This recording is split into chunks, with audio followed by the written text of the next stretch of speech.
Eu li esse livro aqui esse ano e eu achei um livro muito prático. Eu consegui colocar na minha vida, aplicar na minha vida imediatamente. E ele de fato ensina a gente a dominar nossa atenção e assumir o controle da nossa vida, sermos indistraíveis. E eu fiquei com muita vontade de gravar esse vídeo para mostrar para vocês o que esse livro fala. Então, depois desse vídeo aqui, você não vai precisar ler esse livro. Pelo contrário, você vai compreendê-lo e ver como você pode colocar em prática todas essas lições na sua vida, que foi o que eu fiz na minha. Então, eu vou contar para vocês, compartilhar com vocês. Esse livro, ele é dividido em 4 partes. Na verdade, são 6 capítulos. Mas ele foca em 4 coisas, né? Que são os gatilhos internos, externos, a distração e a atração. Ele chama de distração tudo o que nos afasta do que nós queremos fazer. E atração, tudo o que nos atrai, né? Nos motiva a fazer o que a gente quer fazer. E os gatilhos internos são as emoções, né? E ele fala aqui, eu vou até abrir aqui para ler para você, essa parte, né, dos gatilhos internos, que é importante, que ele fala que os gatilhos internos são as emoções que a gente tenta lidar, né? Mesmo quando achamos que estamos em busca do prazer, na verdade somos motivados pelo desejo de nos livrar da dor do querer. Em resumo, o desejo de aliviar o desconforto é a causa fundamental de todo o nosso comportamento e todo o resto não passa de causas imediatas. Então, quando temos prazer, por exemplo, eu sinto prazer em comer um bolo de chocolate, né? E aí eu fico pensando no bolo de chocolate, pensando em quanto vai ser prazeroso eu comer o bolo de chocolate, né? Com aquele desejo.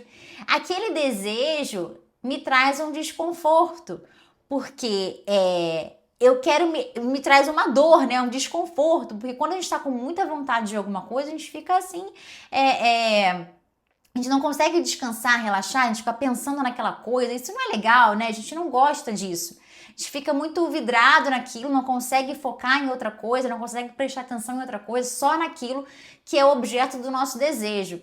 Então, quando a gente se move, por exemplo, a ir comer um bolo de chocolate, comprar um bolo de chocolate para comer, essa motivação, ela vem de uma emoção, é um gatilho interno que a gente tem.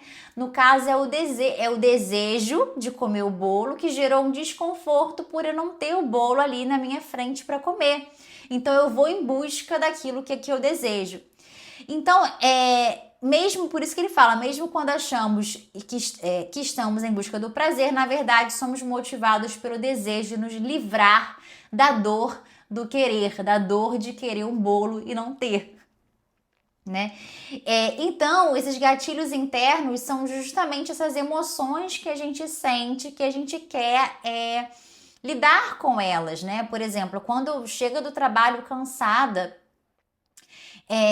eu fico com vontade de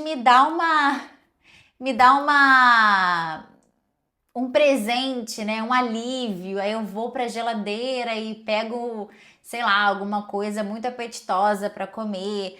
E aí sento no sofá e fico no celular rolando o feed.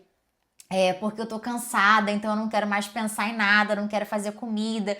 Então esse desconforto, essa sensação, essa emoção de frustração pelo dia, de cansaço pelo dia, faz com que a gente queira nos aliviar. A gente quer aliviar aquele desconforto, aquela dor. E aí a gente busca coisas para isso. E coisas geralmente que não são muito saudáveis, que trazem aquele prazer imediato. E aí ele fala aqui uma coisa muito interessante. Culpar um smartphone por causa da distração é tão equivocado quanto culpar um pedômetro por compelir uma pessoa a subir as escadas, porque ele deu um exemplo de um aplicativo de exercício físico que ele dava pontuação, gerava uma competição no aplicativo quanto mais exercício físico você fazia. Então, na verdade, o problema não é o aplicativo que faz você fazer o exercício físico, é aquela sua emoção, aquela sua sensação, o que você sente quando você completa, né? Aquela ânsia por completar, enfim, por competir dentro daquele aplicativo ali. Aquela emoção que você sente que te faz fazer, aliviar aquela dor, né? E muitas vezes a gente culpa o quê? A gente culpa, né, as redes sociais, né? A gente culpa o chocolatinho, né? E na verdade a gente só estava querendo aliviar um gatilho interno, uma emoção interna.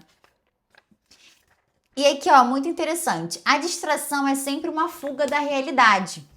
A maneira como lidamos com os gatilhos internos incômodos determina se buscamos ações saudáveis de tração ou distrações autodestrutivas.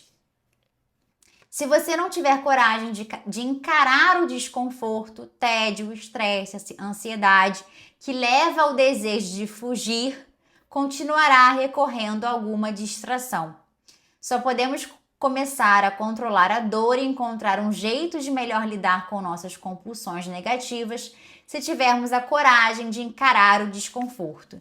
Então, como encarar esse desconforto, né? Como administrar essa dor? E aí ele vem e nos diz como, né? Primeiro, ele esmiuça um pouco o que gera, né? Os 4 fatores psicológicos que fazem com que a gente tenha essa satisfação imediata, a gente busca essa satisfação imediata. E aí ele fala aqui do tédio, né? Nossa, isso demais, né? Se a gente tá numa fila de um supermercado, na fila do banco, no consultório médico, ou fazendo qualquer outra coisa assim que é tediosa, a gente vai lá e quer eliminar, aliviar aquele desconforto do tédio, pegando um celular, enfim, rolando o feed das redes sociais, não é verdade? Então, esse é um gatilho interno, o tédio. O outro, viés da negatividade, um fenômeno no qual os eventos negativos são mais salientes e chamam mais a atenção do que os eventos neutros e positivos. Então, assim, se você tá só vendo as coisas negativas, o lado negativo das coisas, você tende a se distrair mais. E outro, 3, ruminação, né? Nossa tendência de ficar matutando sobre experiências ruins. Sabe quando você fica pensando toda hora em alguma coisa que aconteceu, que não foi legal, e essa sensação te gera uma frustração. E aí você tenta se aliviar essa frustração também com alguma coisa muito que te traga, né, um prazer imediato, mas que muitas vezes é destrutiva. E quarto, adaptação hedônica, nossa tendência de retornar rapidamente a um nível básico de satisfação. Sabe quando você eu sempre vou dar, geralmente eu dou o exemplo das redes sociais, mas vamos ver como se fosse aqueles joguinhos de bet, sabe? Que muitas pessoas ficam, de fato, né, viciadas, adquirem mesmo um transtorno psicológico relacionado, mas vamos supor que seja um joguinho que você vai passando das fases, e não seja no caso bet, mas um joguinho que você vai passando das fases, e aí você nunca tá satisfeito, porque você quer a fase seguinte, então porque o seu corpo, ele se adapta àquele prazer, então aquele prazer não é mais o suficiente, né? Igual uma pessoa que é viciada em drogas, então de repente aquela quantidade que ela consome dá um prazer, mas o corpo vai se adaptando e vai querendo sempre mais a busca de mais prazer, porque o corpo se adapta, é uma adaptação hedônica, adaptação ao estímulo de prazer, que aquela quantidade não está sendo mais suficiente, ele tem que sempre buscar mais para sentir o mesmo tanto de prazer. E aí nessa busca para aliviar esse desconforto, essa ânsia, né, a gente acaba também se distraindo. Então, identificadas as nossas distrações, internas, né? A causa das nossas distrações internas. O autor, ele ajuda a gente a lidar com essas distrações, né? E uma forma que eu achei, assim, muito interessante de lidar com as distrações, que ele fala que é não suprimir as emoções. Então, as distrações é uma tentativa da gente suprimir as emoções sem lidar de fato com elas.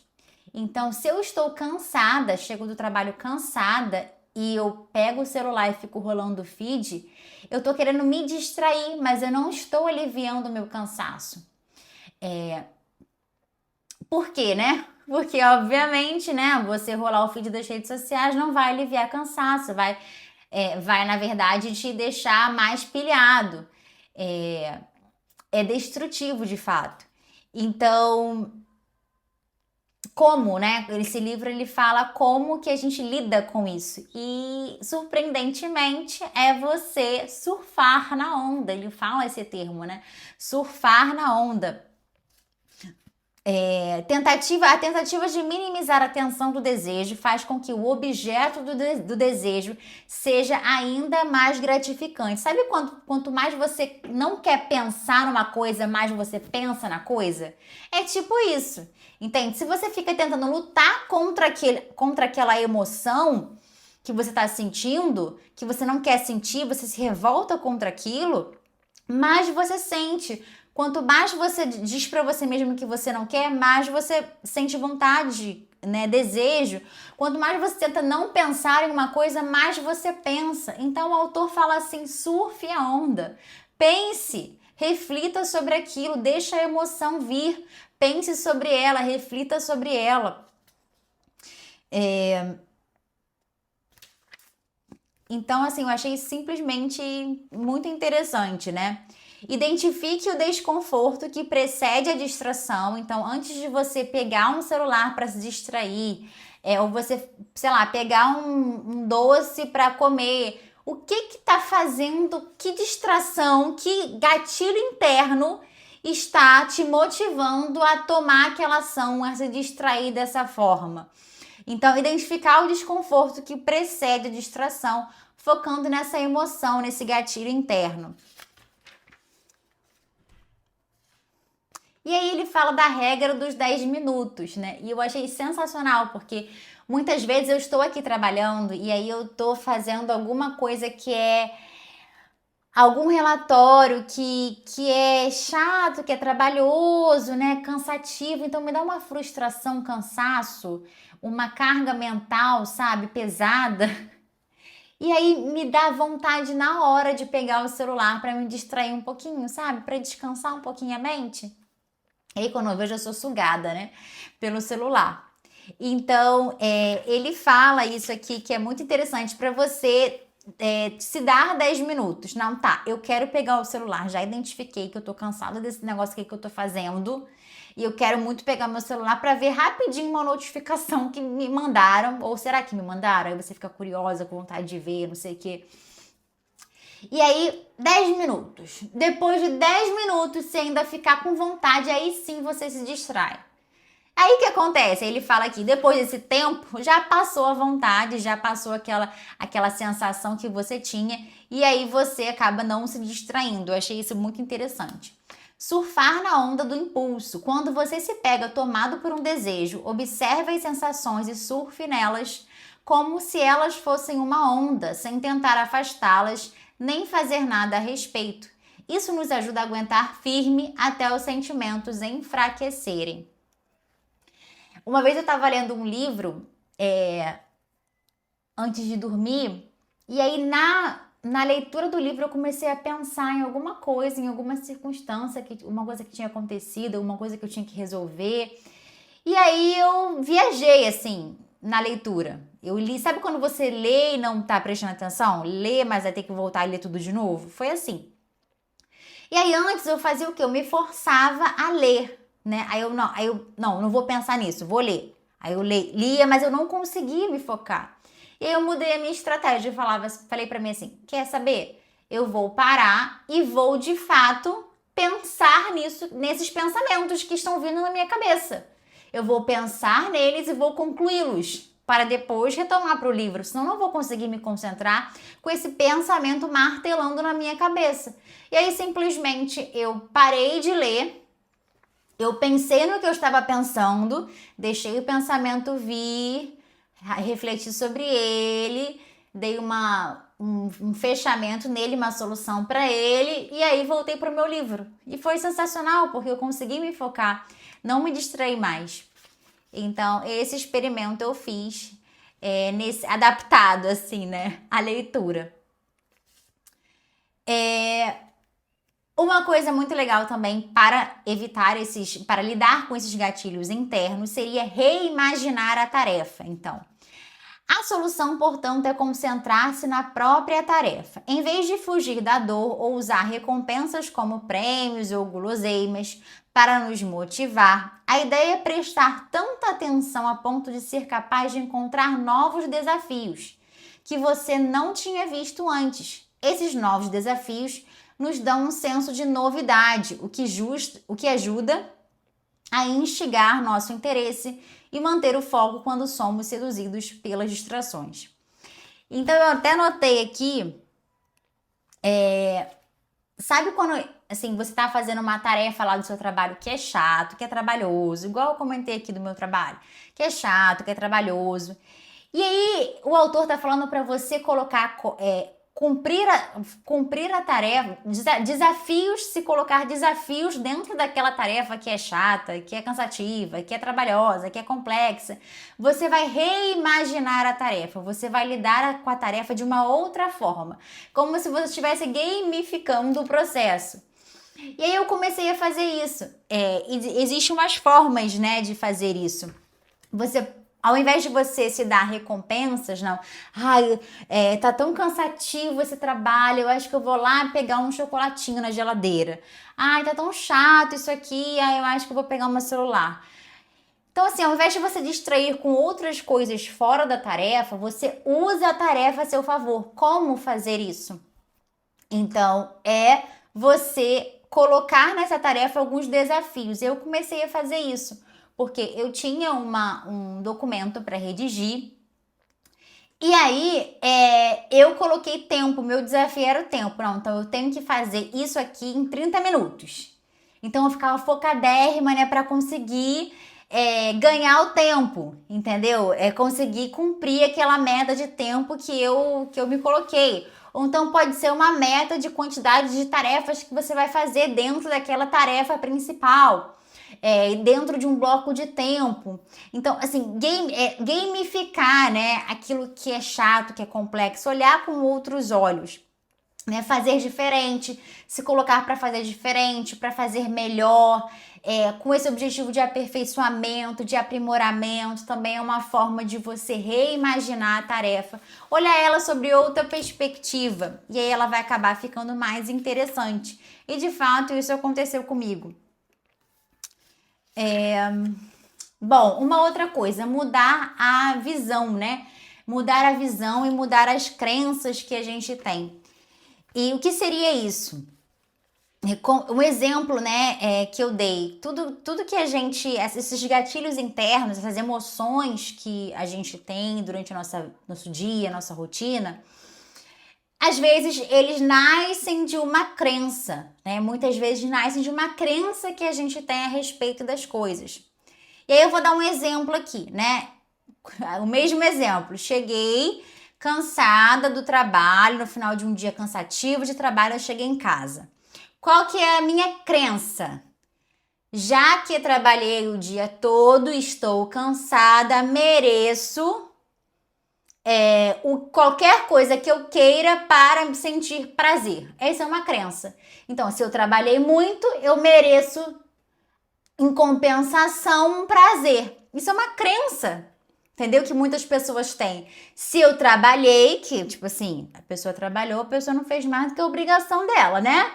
Mas tudo bem, tá sendo paga para aquilo, o salário todo mês lá na conta, entendeu? Todo mundo nessa vida trabalha, né? Mas só porque ela trabalhou, ela está cansada, ela tem a crença de que ela merece então um docinho, ou ela merece qualquer outra coisa que ela para ela sentir prazer. Isso é uma crença. E essa crença gera uma emoção, uma vontade. Então, assim, eu tenho uma crença de que já que eu trabalhei muito, eu preciso agora sentir prazer.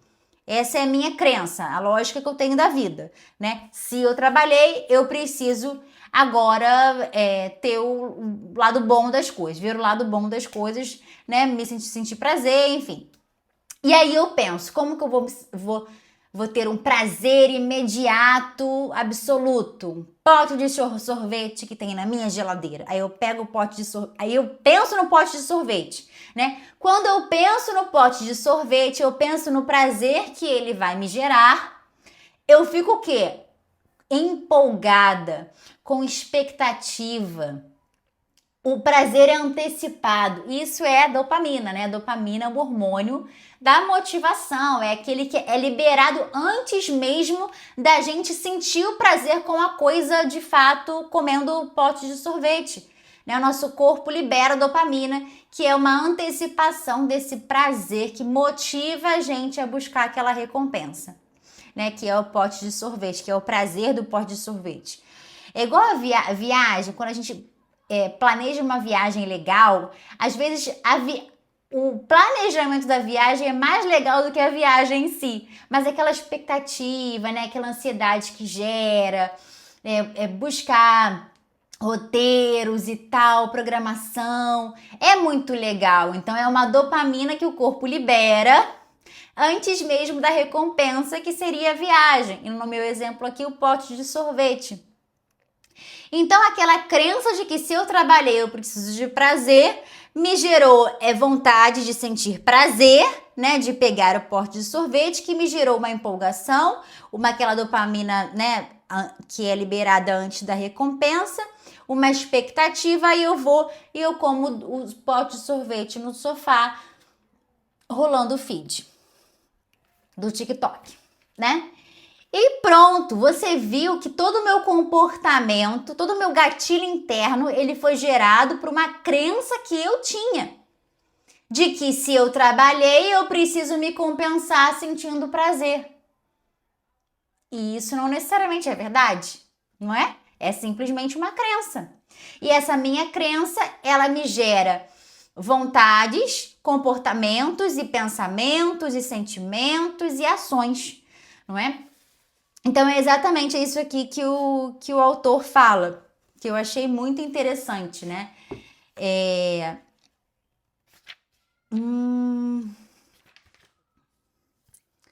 Bom, então as 3 maneiras, né, de lidar com os gatilhos internos seriam não suprimir as emoções, surfar na onda, reimaginar a tarefa e mudar a visão, mudar as crenças, né, pensar nelas e alterá-las, para que a gente consiga alterar o nosso comportamento também.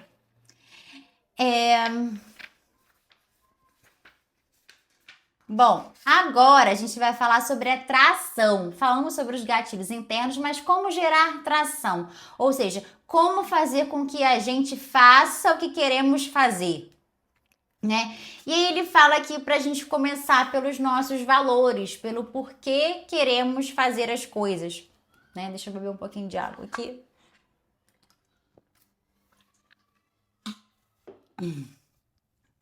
Em vez de começar com o que queremos fazer, é melhor começar com por que queremos fazer uma tarefa.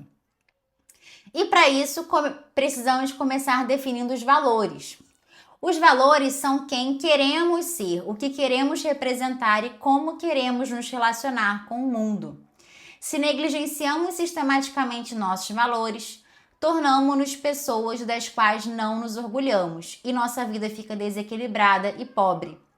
Ironicamente, esse sentimento odioso nos torna mais propensos a buscar distrações para escapar da nossa insatisfação e acabamos nunca resolvendo o problema. O que seria isso, né? Se a gente tem valores de vida, por exemplo, você valoriza a saúde, você valoriza o trabalho, você valoriza a família, mas você não está agindo na sua vida de acordo com os seus valores, você meio que se sente um sabotador, né? E aí te gera aquele gatilho, né, interno daquela sensação de frustração, né, na vida e tal, porque você valoriza muito, mas não tá conseguindo fazer. E aí isso gera uma frustração e para aliviar esse desconforto, dessa sensação, você vai e se distrai. Então aqui fala, né? Em vez de começar com o que, tem que saber o porquê, né? Então assim, por que você está fazendo o que você está fazendo? O que você faz é uma tradução dos seus valores ou está indo de encontro, ou seja, contra as coisas que você valoriza? Então, em primeiro lugar, para você ter tração na vida e identificar os seus valores. Apenas se reservarmos um tempo específico na nossa agenda para a atração, ou seja, para as ações que nos aproximam do que queremos na vida, é que podemos deixar as distrações de lado. Sem planejamento é impossível saber a diferença entre tração e distração. Então, como gerar tração? É você se planejar, identificar o porquê você faz o que você faz, se aquilo que você faz está conversando com os seus valores, está indo ao encontro dos seus valores, e reservar essas tarefas importantes na sua programação semanal, diária, no seu planejamento. E aqui ele fala do time boxing, que usa o que os psicólogos chamam de implementação da intenção, ou seja, você tem a intenção de fazer uma coisa, porque essa coisa está de acordo com os seus valores, e como você faz para implementar esta coisa, você adota esse time box, que na verdade é esses blocos de tempo que você reservou no seu dia, na sua semana, que você planejou para fazer aquilo que é a sua intenção.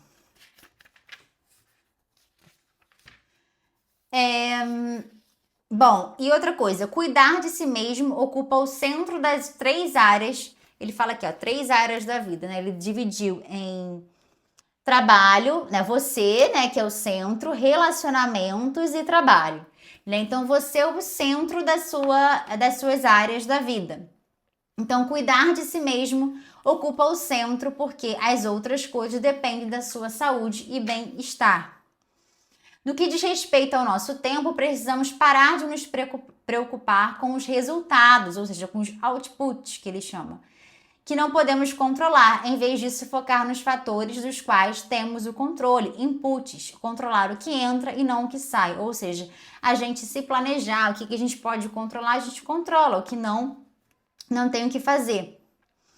Eu não vou fazer o que quero fazer se não estiver no lugar certo, na hora certa, seja na cama quando eu quero dormir ou no computador quando eu quero trabalhar.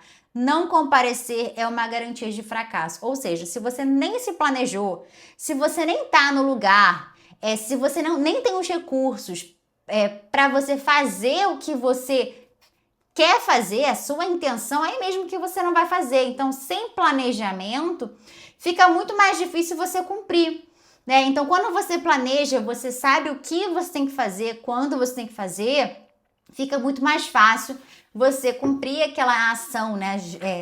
Transformar as intenções em ações. E aí também fala de incluir os relacionamentos na agenda, né, tempo para os relacionamentos e alinhar também valores e expectativas no trabalho. Também ele coloca isso como importante para gerar atração. E é imprescindível alinhar sua agenda com as expectativas dos colegas e chefes no trabalho para conseguir um tempo para atração. Se não souberem como você passa o seu tempo, colegas e chefes têm mais chances de distraí-lo com tarefas desnecessárias. Isso acontece muito, principalmente com quem trabalha presencial, né? Tem sempre alguém te distraindo, chamando sua atenção, perguntando alguma coisa. Mas se você sabe muito bem o que você precisa fazer, tem algo programado na sua agenda, você comunicar, você alinhar isso com as pessoas que trabalham com você para que você tenha esse tempo de foco, é importante para você conseguir essa atração. Ao decidir como passaremos nosso tempo e alinhar a nossa programação com as pessoas mais importantes da nossa vida, garantimos que as coisas importantes serão feitas e que as coisas que não importam serão ignoradas. Essa abordagem nos livra das atividades que não agregam nada à nossa vida e nos devolve um tempo que não podemos nos dar ao luxo de desperdiçar.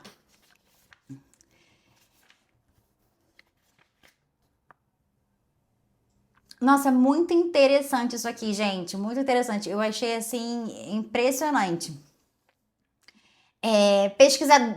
Fala de 2 estudos, né? Se eu não me engano aqui. Pesquisadores descobriram que quando as pessoas são interrompidas durante uma tarefa, elas tendem a compensar o tempo perdido trabalhando mais rápido, mas isso acaba aumentando o estresse e a frustração. Outra, receber uma notificação no celular e não reagir distraiu tanto os participantes quanto olhar a mensagem ou atender a ligação. A mera presença de um smartphone pode exaurir seu cérebro, porque a capacidade limitada de atenção acaba sendo alocada para inibir a atenção automática ao celular, ficando indisponível para a tarefa em questão. Em outras palavras, se deixar o celular no seu campo de visão, você força seu cérebro a trabalhar para ignorá-lo. Mas se deixar o celular em um lugar de acesso mais difícil ou longe da sua vista, seu cérebro consegue se concentrar na tarefa em questão. Às vezes você está trabalhando e você não deixa sem notificação, sem nada, fica se concentrando para não pegar o celular, mas só esse ímpeto, né? Essa vontade de evitar pegar o celular já está te distraindo, né? Esse estudo aqui provou isso. E isso é impressionante. Então, se fosse concentrar, quisesse se concentrar, melhor deixar o celular longe na hora que for fazer um trabalho, for ler um livro, porque só o fato de estar no nosso campo de visão já é suficiente para nos distrair sem a gente perceber. A ideia para reduzir os gatilhos externos indesejados, aí ele começa a falar de gatilhos externos, né? Aí falou do uso do celular, né? Desses exemplos dos estudos que eu dei. E também pessoas, né? Pessoas que podem nos interromper. Então a gente deixa claro, né? Deixa claro que a gente não quer ser interrompida. E e-mail, gente, assim, ele fala de e-mail que é de fato uma ferramenta que é útil para o trabalho, é necessária, mas também por isso acaba sendo uma distração, né? Quem nunca estava lá fazendo um trabalho, do nada abriu o e-mail e ficou lá 300 horas no e-mail e esqueceu o que tinha que fazer. Ou então, a cada, 10 minutos vai dar uma conferidinha no e-mail e aí vai se distraindo, perdendo tempo. Então, ele fala muito aqui do poder do e-mail em nos distrair. Um estudo publicado na International Journal of Information Management constatou que funcionários de escritório passavam em média 64 segundos depois de checar os e-mails para voltar a focar no trabalho. Isso aqui, gente, é perda residual do foco. Quando a gente se distrai, a gente acha que é só aquele tempo que a gente estava na distração que a gente perdeu. Mas quando a gente volta para nossa atividade principal, o nosso cérebro demora para pegar no tranco. Ele aqui falou que demorou 64 segundos até a pessoa conseguir voltar a focar no trabalho. É impressionante mesmo. Uma pesquisa publicada na Harvard Business Review concluiu que um número absurdo de e-mails no trabalho não passa da mais completa perda de tempo. E o que faz o e-mail ser um problema, né? A gente passa o dia inteiro checando e-mails em uma tentativa interminável de aliviar o desconforto da expectativa. Será que alguém falou alguma coisa importante? Quem será que me mandou e-mail? A mesma coisa com o WhatsApp. Em segundo lugar, temos uma grande tendência à reciprocidade. A gente quer reagir, a gente quer responder a pessoa, né? Não retribuir viola uma norma social e causa estranheza. E-mail é uma ferramenta que simplesmente não tem como deixar de usar, né? Muitas vezes, né, na maioria das vezes, é obrigatório, né? Você tem um e-mail funcional do seu trabalho. E aqui ele dá assim umas dicas para você lidar com isso. É você colocar horário de expediente, como se fosse assim: eu só vou abrir meu e-mail no meu horário de trabalho tal hora. Por 30 minutos eu vou ver e-mail no início do dia, ou então no final do dia. Pra gente não ficar toda hora abrindo e-mail, checando e-mail. Então, ter um horário específico, reservado, programado para conferir os e-mails e responder os e-mails. E outra, não precisa responder imediatamente, né? Isso é algo que acontece muito também com mensagens de WhatsApp, que a gente recebe, a gente quer logo responder, quer logo ver, quer logo responder. Não precisa ser imediatamente. A gente pode esperar. E muitas vezes, quando a gente espera, aquela pessoa que nos mandou mensagem já resolveu a situação, já resolveu a questão e não vai precisar mais da nossa resposta. Então, assim, dá tempo ao tempo. Bem interessante. Ele fala aqui que a gente pode lidar com os e-mails em lotes, que é mais eficiente, menos estressante do que checar várias vezes ao dia. Que foi o que eu falei de reservar um tempinho para ver todos os e-mails.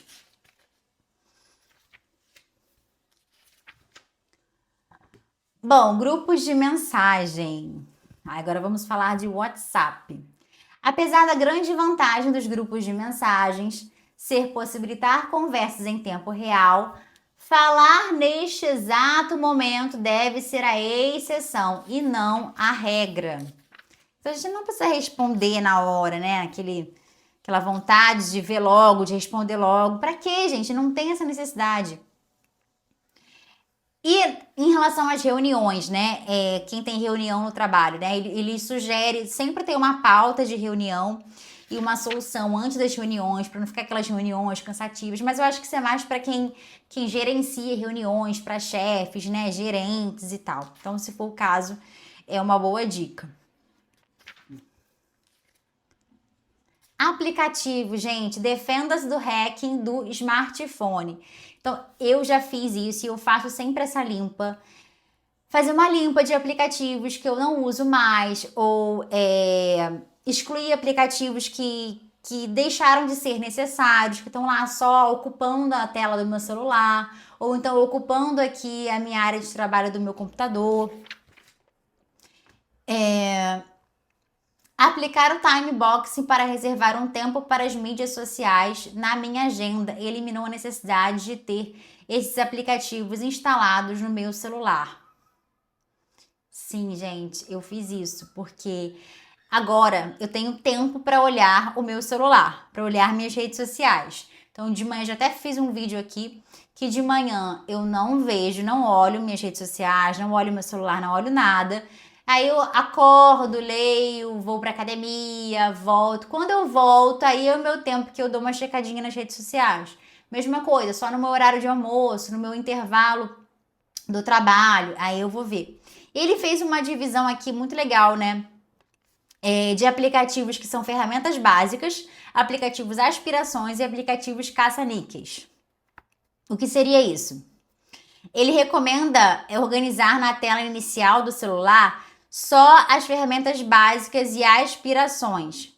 Né? Então, ferramentas básicas. Uber, por exemplo, né? Que você precise usar, ou no meu caso, né? O aplicativo da escola do meu filho, da agenda do meu filho. É o aplicativo do plano de saúde. Então, são aplicativos básicos. Aplicativos aspirações.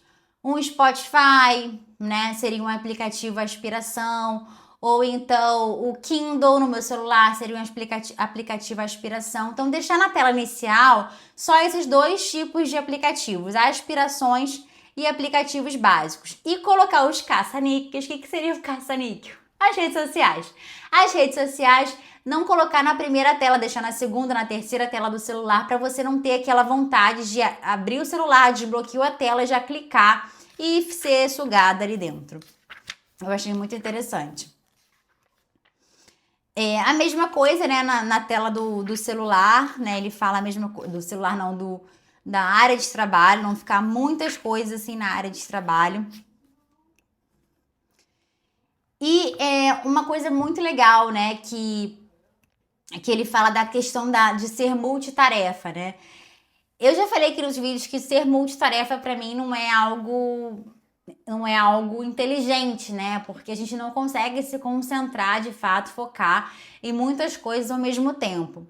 Mas existe o multitarefa multicanal que ele fala aqui nesse livro, que seria você usar os seus sentidos, né? Por exemplo, você está lavando louça enquanto que é algo que vai te demandar o tato, né? O seu físico, assim, né? Digamos. E você assistir um podcast ao mesmo tempo, entendeu? Então seria o multitarefa multicanal. Você caminhar, você correr na esteira e você ouvir uma música. Seria o multitarefa multicanal que ele fala aqui, que é algo que você vai ganhar tempo, né? Você vai estar agrupando a sua atenção e um comportamento vai incentivando o outro. E acontece isso muito comigo, sabe? Poxa, correr na esteira é chato pra caramba, mas eu vejo como uma oportunidade de eu assistir aquele podcast que eu quero assistir, eu não tenho tempo de assistir. E aí acaba sendo uma motivação, né? Vamos ver mais aqui. Distração, como evitar as distrações agora. Falamos dos gatilhos internos, da atração, dos gatilhos externos e as distrações, né? Como evitar as distrações, o que faz com que a gente nos afaste daquilo que a gente quer. Né? Um pacto de esforço, um tipo de pré-compromisso que envolve aumentar o esforço necessário para realizar uma ação indesejável. Então, seria você fazer pactos de esforços, pactos com outras pessoas, né? Ele fala aqui que é muito interessante, né? Você combinar com alguém, inclusive quem usa as redes sociais, quem produz conteúdo nas redes sociais. Um pacto de esforço pode ser feito quando você expõe publicamente, seja para os seus amigos, seja nas redes sociais, melhor ainda, que você vai começar a fazer alguma coisa. Não, eu estou de dieta, então me acompanhe na minha dieta. E aí você fica... Eu faço isso no meu Instagram, eu posto os meus pratos lá, as minhas refeições, falo sobre isso. Então, isso se transforma num pacto de esforço, né? Quando eu compartilho com outras pessoas, eu tendo a me comprometer mais e a me distrair menos daquele objetivo que eu tenho. Então, ele fala sobre isso aqui no livro. Pactos de preço, né? Ele dá um exemplo aqui que eu não acho interessante, que é você... Ele falou que ele ficou um tempo, assim, com um calendário, e aí ele ficava com uma nota de dólar, assim, no calendário, e aí o dia que ele não o pacto dele de valor seria, se ele não for pra academia, ele quer uma nota de $1, né? Eu não achei interessante isso não, mas... foi uma forma que ele usou, que para ele disse que foi efetivo de cumprir, né? De não deixar de treinar. Bom, vamos ver mais umas partes importantes aqui. Para alavancar... muito legal isso aqui. Para alavancar o poder que a identidade tem de evitar distrações, podemos firmar o que eu chamo de pacto de identidade. Um pré-compromisso com uma autoimagem que nos ajuda a atingir nossos objetivos. Alinhar nossos comportamentos com nossa identidade. Ao alinhar nossos comportamentos com nossa identidade, fazemos escolhas com base em quem acreditamos ser. Gente, é muito mais fácil a gente agir como somos. É difícil a gente agir diferente do que a gente é. Ou do que a gente acredita que a gente é. Mas quando as nossas ações, elas espelham o que somos ou o que acreditamos que somos, é muito mais fácil se comportar daquela maneira. É muito mais natural. Então ele fala aqui para você fazer um pacto de identidade, assim, quem você quer ser. Então você agir de acordo com a pessoa que você quer ser, que você quer se tornar, já acreditando ser essa pessoa. Então, eu fiz isso quando eu quis emagrecer, quando eu entrei pra academia. Não, eu quero ser igual essas pessoas que vão pra academia, que falam que se não forem ficam chateadas, ficam tristes, o dia não é a mesma coisa, não sei o quê. Falava, ai gente, eu quero ser igual às pessoas, né? Então assim, eu queria emagrecer? Queria, mas só emagrecer não seria suficiente. Se eu quero ter aquela identidade, se eu quero para mim aquela identidade, eu mudar o meu comportamento é muito mais natural, é muito mais fácil. Se você só quer emagrecer, mas não quer ser como uma pessoa magra, e ser como uma pessoa magra faz com que você faça o que uma pessoa magra faz. Uma pessoa que vai para academia faz. Uma pessoa que treina faz. Então, assim, só você querer a coisa, o resultado, mas sem ser aquela pessoa que tem aquele resultado, é incompatível, fica muito mais difícil ou até impossível você alcançar esse resultado. E se alcançar, vai ser um resultado momentâneo, passageiro, logo você vai engordar de novo, porque você não se tornou aquela pessoa. Então, é exatamente esse compromisso que ele fala aqui, de adotarmos a identidade que queremos, da pessoa que tem aquele resultado, que tem o que queremos ter, né? Então, quando eu quis, já falei em outros vídeos aqui, ler mais livros, eu admirava pessoas que liam livros e eu não só queria ler livros, eu queria ser como pessoas que leem muitos livros. Então, esse pacto de identidade faz muito sentido. Outra maneira de reforçar nossa identidade é por meio de rituais. E aqui muito legal, os rituais simples podem nos ajudar a resolver a disciplina, a desenvolver a disciplina e o autocontrole. O que seriam esses rituais, gente? Os rituais são as ações que a gente tem na nossa rotina, que pra gente tem um sentido próprio, um sentido particular, entendeu? Então, assim, qual é o meu ritual da manhã? Quando eu acordo, eu vou no banheiro, eu vou no banheiro, né? Lavo meu rosto, escovo meus dentes, aí eu vou, ponho um café, aí eu sento aqui, leio um pouco da Bíblia, leio um livro, vou pra academia.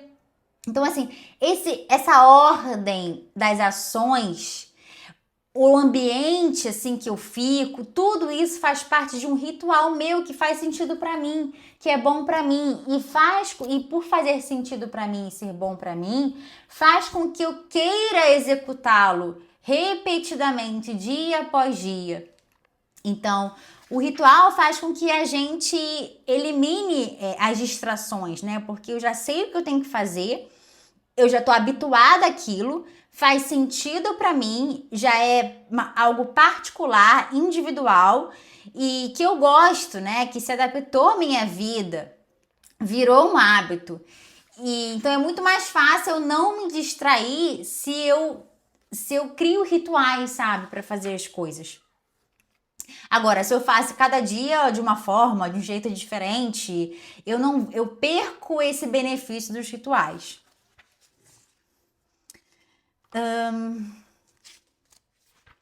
Bom, a distração é um sinal de disfunção. Como nos voltamos aos nossos dispositivos para fugir do desconforto, também recorremos às nossas ferramentas tecnológicas para nos sentir melhor diante da falta de controle.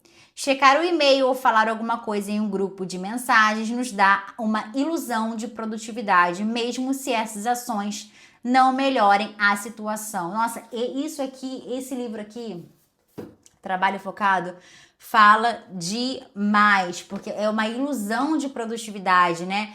A gente tá respondendo e-mail sempre, respondendo WhatsApp, a gente foge, na verdade é uma fuga, né? É uma fuga da falta de controle. A gente não tem controle macro sobre a nossa vida, sobre o nosso trabalho, sobre a nossa rotina, sobre os nossos projetos, e a gente tenta ter um controle imediato, micro, né? De receber mensagem, responder, ver o que tá acontecendo, e a gente tem essa falsa sensação de produtividade, mas na verdade é uma grande distração da vida.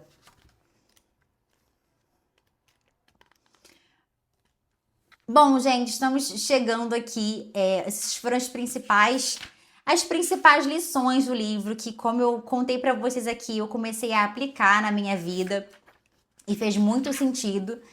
E eu vou ler aqui uma última parte para finalizar, que é como se fosse um manifesto do autor, que eu quero que seja o meu. E eu desejo que seja o seu também, que você possa aplicar tudo isso aqui que eu falei, refletir sobre a sua vida, tentar colocar em prática e no final falar isso aqui que ele falou. Sou sincero comigo mesmo e com os outros. Vivo de acordo com os meus valores.